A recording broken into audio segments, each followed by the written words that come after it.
Au moment où l'avenir du Mali se joue au Nigeria, au cœur de ce sommet de la CEDEAO, Thiébile Dramé se retire de la course. L'artisan d'un accord de paix entre Bamako et la rébellion Touareg a annoncé ce mercredi sa décision parce que les conditions d'une élection régulière ne sont pas réunies. Il a cependant ajouté « Je ne ferai rien pour entraver le processus des élections qui se tiendront le 28 juillet prochain ». 27 candidats sont encore en lice. Le reportage de notre envoyé spécial à Bamako, Sylvie Touré. Un de moins dans la course à la présidence malienne. Thiébile Dramé, le candidat du Parena, le Parti pour la Renaissance malienne, jette l'éponge. Il dénonce les conditions d'organisation de ce scrutin. De nombreux Maliens, principalement ceux de Kidal, seront privés de leur droit de vote selon lui. L'armée nationale a amorcé son retour à Kidal le 5 juillet.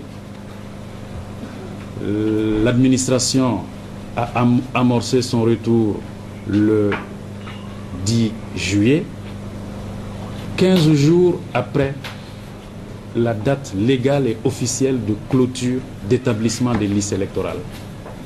La liste électorale de Kidal est donc illégale selon Thiébile Dramé, puisqu'elle a été élaborée hors délai, puis elle s'est faite en quelques heures à l'occasion du premier et bref séjour du gouverneur de cette localité, soutient-il.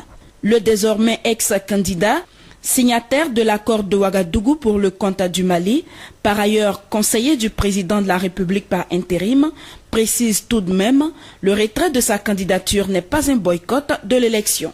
Pour avoir négocié l'accord de Ouagadougou, je me dois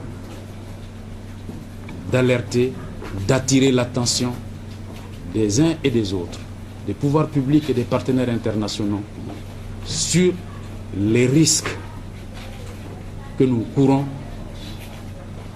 en nous enfermant dans un certain nautisme, dans une certaine surdité. Thiébile Dramé demande au gouvernement malien et à ses partenaires internationaux de se donner encore 3 mois pour regarder de plus près la question de Kidal et celle des déplacés internes et des réfugiés.